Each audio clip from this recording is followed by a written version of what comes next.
Hello, everyone, and welcome to our weekly discussion series that's hosted by the Chaldean Cultural Center in collaboration with U of M Detroit Center, Unique Voices in Films, and CMN TV. I'm your host, Wiam Nemu, and today's guest is Diana Ramo. Is that right? Yeah, very close. Ramo. Ramo, okay. Well, welcome. It's nice having you. So you're currently a second-year medical student at Oakland University William Beaumont School of Medicine. So you're Yes. very busy. Okay. Yes. As president of the Chaldean American Medical Student Association this year, Ramo is excited to host events on campus. She grew up in Warren, Michigan, and her family immigrated here from Iraq in the 1990s. She studied biochemistry and Spanish at the University of Michigan, Ann Arbor. Diana was part of the travel DEPCA team at U of M. That sounds pretty exciting. Yeah, it was so much fun. I loved it. It was not Chaldean Chikka, but it was like Lebanese Debke more, but Oh, it's well, just a yeah, great that's way pretty to. cool too. Actually, we're having a gala, 20th year anniversary gala at Oh, Shenandoah okay. this year on October 20. And it's going to be opening up with what do you call it? Zarna and Tabul. And then we're Oh my having gosh. a Lebanese Debka troupe. Arabian Nights are Oh coming. Yeah, because it's all Middle Eastern, so it's all fun. We're all connected somehow or another. So yeah, yeah. the Lebanese Debka is pretty awesome too. So tell us a little bit about growing up. It says that you grew up in Warren, Michigan. So what was it like growing up as a Chaldean American? Yeah, so great question. So I'd say like because I was always so surrounded by my community, lots of Chaldeans, in Warren and Sterling Heights area. I never really felt like I missed out on the Chaldean culture, always going to like Dream Market or like CK with my mom to shop. Like we always had access to our cultural foods and I always would help my mom like to cook, when I was younger, just basic stuff. But my parents are also very uh, like they're still very close to the culture too because they immigrated here, So like actually, when I went to school, like when I was 4. In preschool, I didn't know English, even though I was born here, which is like very funny because like I'm American, but I'm the oldest daughter, and I have a younger sister too. But when I was like a baby, they would speak to me in Chaldean, so I only spoke Chaldean. And now I still speak Chaldean, and I'm so happy, because then I can pass it on to my kids and keep the culture alive that way.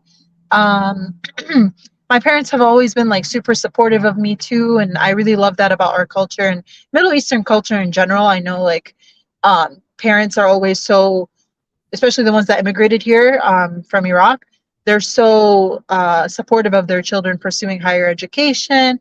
And even like when I had to move out to Ann Arbor, I know some parents are more strict than others, but mine knew that I was going for like education and to get the best education I could. So like I'm lucky that my parents are a little more open minded too with that thing, and I think like I have some Chaldean friends whose parents are not as open minded.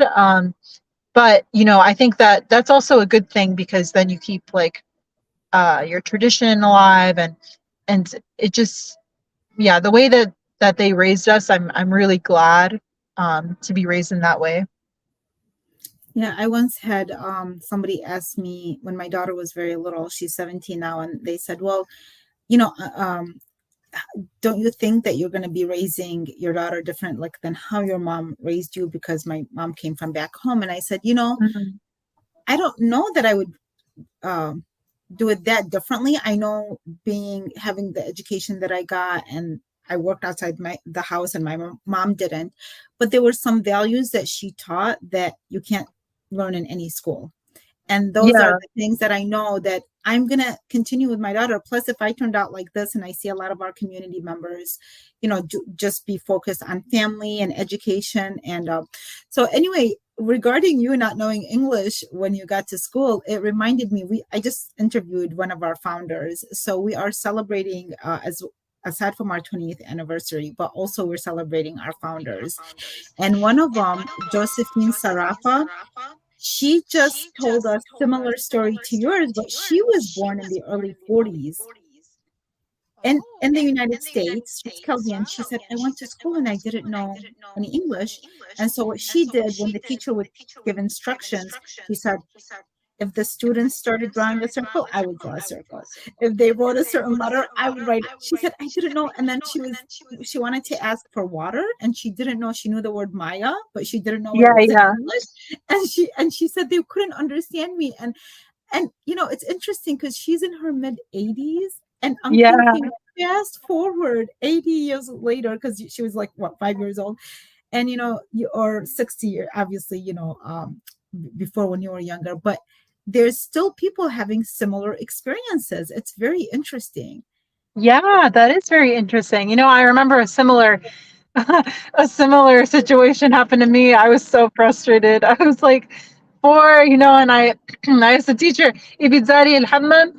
I wanted to go to the bathroom, and she looked at me. She called my mom, and and then I was like very frustrated because she didn't know what I was saying. But um, yeah, Yeah, yeah, it's amazing. And I think having organizations such as any of the Chaldean organizations that you and others have, like CASA and the different universities or at the schools, this is what it kind of helps because sometimes there are some stories that are very unique to each community, and having somebody from that community understand and kind of like lend a hand.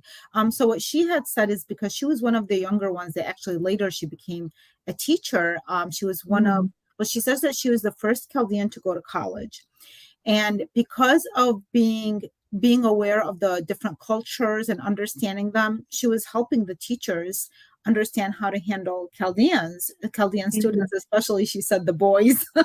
They were having a rough time dealing with some of them and Yeah. understanding them. And she was explaining. So it feels to me, based on what I've learned about your organizations, is that's what you do. But you tell me, what is your role as president of the Chaldean American Medical Student Association?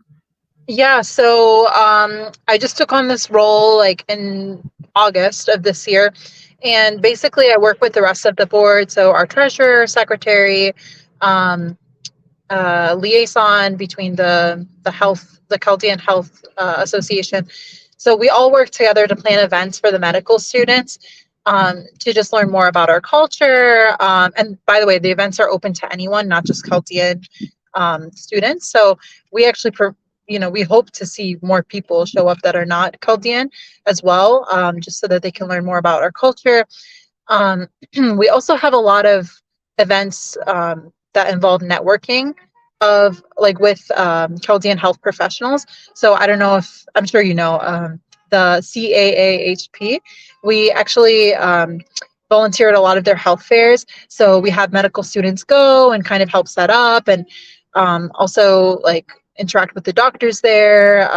There's also a lot of like different people from different healthcare professions, not only physicians, but it's a great way to get exposure to different like medical specialties and see what resources are out there for like our parents and our jujus and nanas and so yeah, I think that's one thing that we do also. um, yeah, we just try to create a community on campus too, because I know, like, at least in my class, in my medical class, there's not that many of us Chaldeans. There's only 4, I think, including me, which is not a lot in our class of like 100 or 110 students. So just creating that community is also another goal of ours, just to have that, even beyond medical school, once we're all physicians, like just have each other and know how to yeah, to build that community really. So Diana, what I noticed, the newer generation have every generation has its own challenges. And I know myself, having come here as a child, my challenges are obviously different than yours and others. But as a Chaldean American, were there, so you didn't speak the language when you started, but that was something because of how your parents taught. But was there any kind of challenges within the school, or did you feel a certain type of stereotyping or things that happened, or was it seems to me that the newer generation kind of had more of a balanced life. And by then, a lot of the Michiganders were aware of our community and had understood it a little bit better. But what was that like as the challenges, I guess, to focus on that, if there were any? Well, I don't know if I'm the best person to answer that because when I went to high school, I actually didn't go in Warren or Sterling Heights. I actually went to Clinton Township, like a high school there called I. Macomb International Academy. So I think I was the only Chaldean in our class. There really weren't any other Chaldeans there. It's like a school for college prep, so you can get a lot of college credits going there. It's similar to AP, but anyways, so like after 14 years old, I didn't really have many interactions with Chaldeans my age. But when I was younger than that, middle school and elementary school, there were definitely a lot of Chaldeans I interacted with growing up. I personally didn't experience that much difficulty in school, or otherwise, just because, I was born here. I didn't have any like language difficulties besides when I was in preschool and I first learned English. After that, it was fine. But I noticed a lot of Chaldeans, like Chaldean classmates with me, they really struggled, because a lot of them immigrated newly here to America, and they didn't know the language. And I would always try to help them, because I still spoke Chaldean. I still speak Chaldean. And so I would always try my best to like explain assignments to them and like help them out. And I made a lot of friends that way too, and yeah, I really felt for them, because I saw my parents go through that, the struggles of like a language barrier and just like navigating your way like through the system when you're completely new, you know? So you saw that in the other generation. So it's Yeah. really about, yeah, the age factor, that when you came here. So like I said, in my case, I had some challenges, but then my older siblings had different challenges, and actually bigger challenges, because the older you are, the harder it is to pick up the language, the Yeah. harder it is to assimilate and kind of navigate through the system. But when you're younger too, and you're still in school, there are a lot of people more available, I think, to help you. Whereas when Hmm. you're older, especially I think for people who came in the past with degrees that they couldn't even use, because they come here and they have these degrees. They might be a doctor or a lawyer, but they can't just come and use that degree here. They have to go through the process, the schooling again. And when, that's the last thing on their mind, because they're raising kids and they're doing so many things.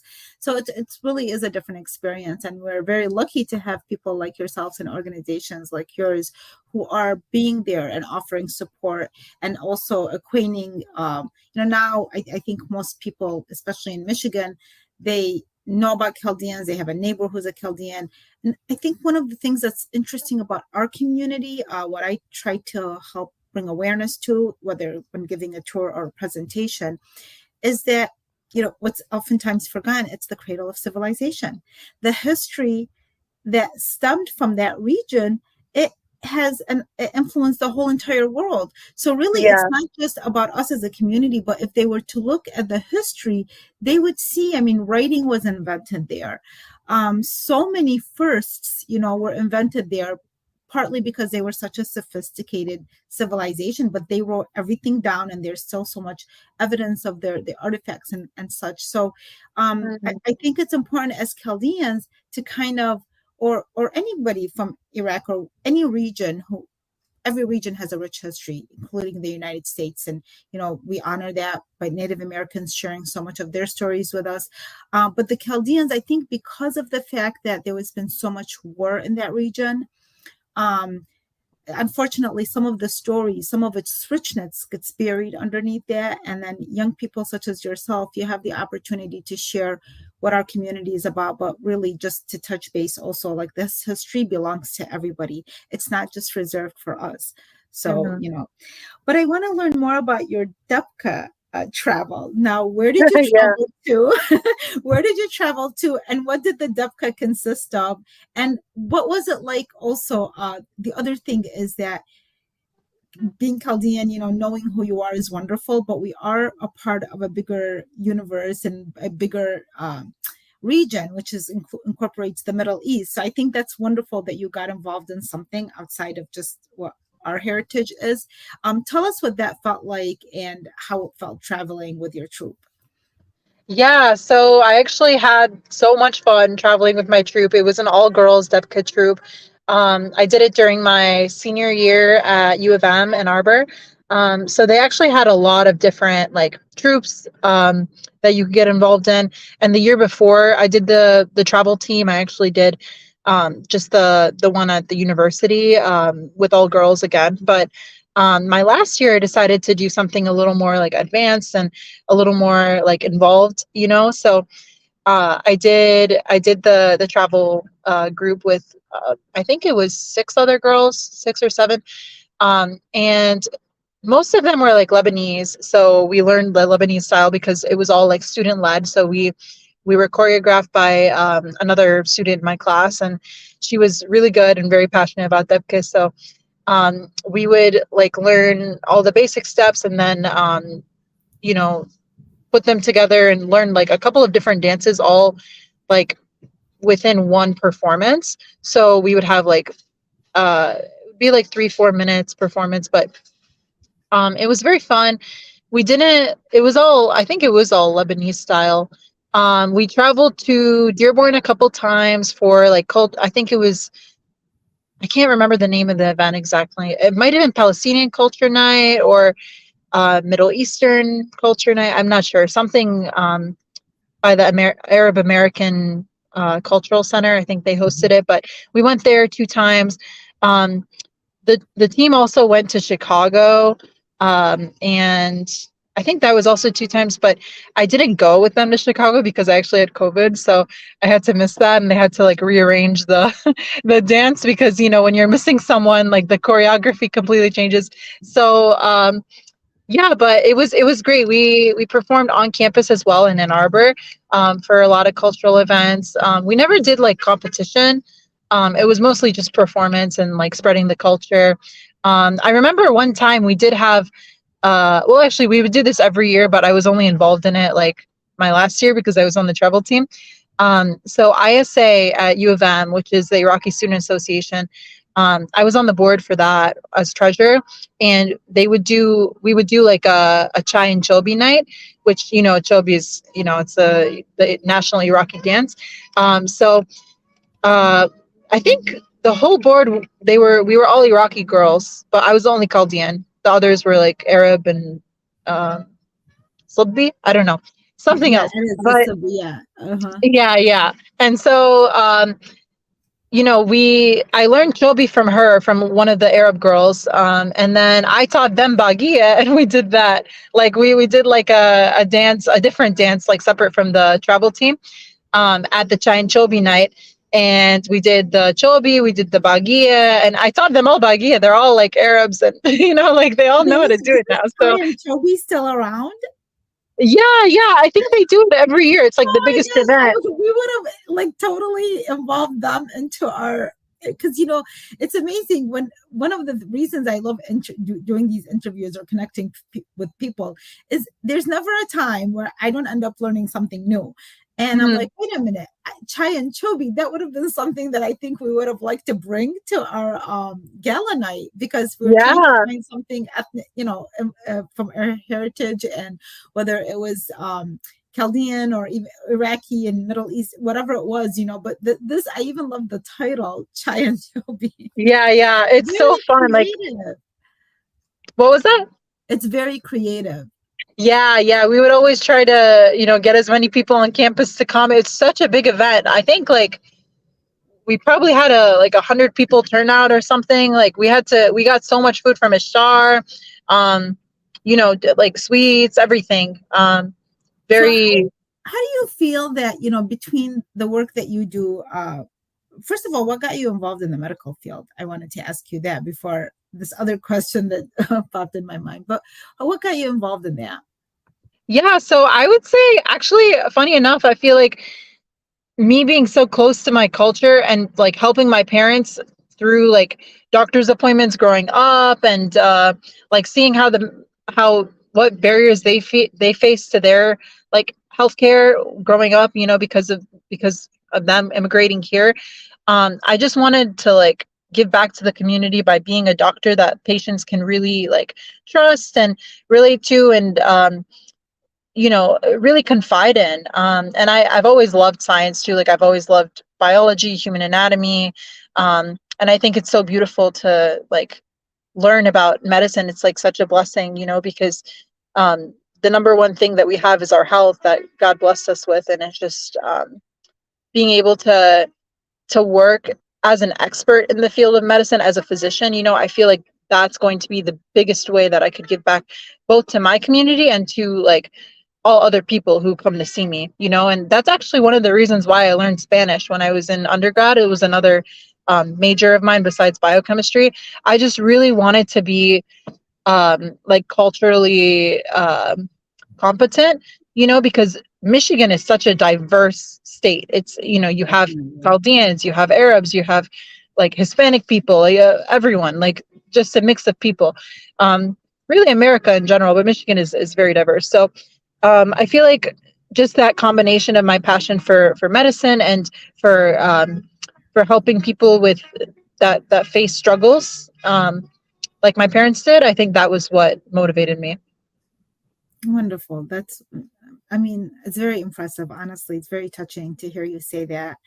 And the things that you're involved with, including, doing hosting events on campus, and then even being part of the Travel Depka, these kind of events and these kind of activities, how do you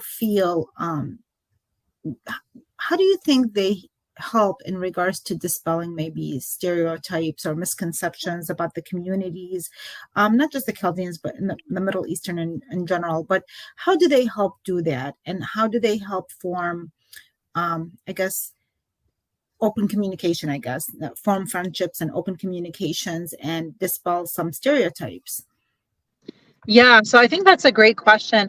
I think the biggest stereotype that we face is like by people who are not in the community is like our religion, because most people they think, okay, these people are from Iraq, they must be Muslim, right? They must be Arab.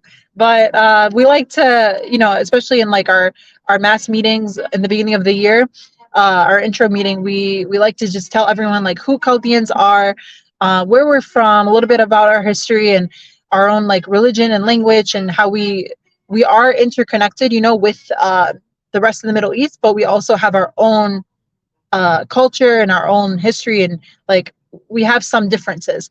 And we like to just educate people on that and leave it kind of as an open space for them to ask questions, because it's not, it's not commonly known. I feel like if you're not from Warren or like Sterling Heights or just Metro Detroit in general, or even like California, you might not like. I've had people say like, "What's a Chaldean?" Like half of my class is from California. Like they're from LA, and some of them don't know what a Chaldean is. So like, it's important for them to know like who Chaldeans are, because if they once we do our rotations, at Beaumont, they're going to be interacting with Chaldeans a lot. So it's important to at least have a background and be educated about that, because it could like help prevent some obstacles that they might face.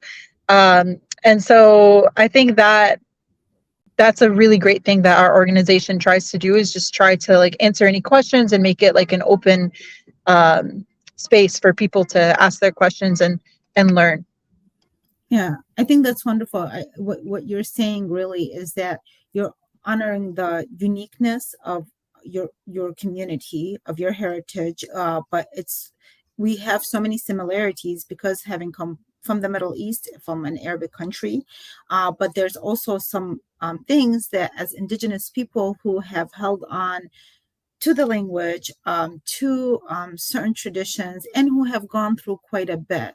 And part of the proudness that some of the people display is because really they went through a lot in order to hold on to this heritage. And so that is why it's not out of saying that we are better or better or worse or anything like that, but really there's thousands of years of heritage that actually goes back before even religion.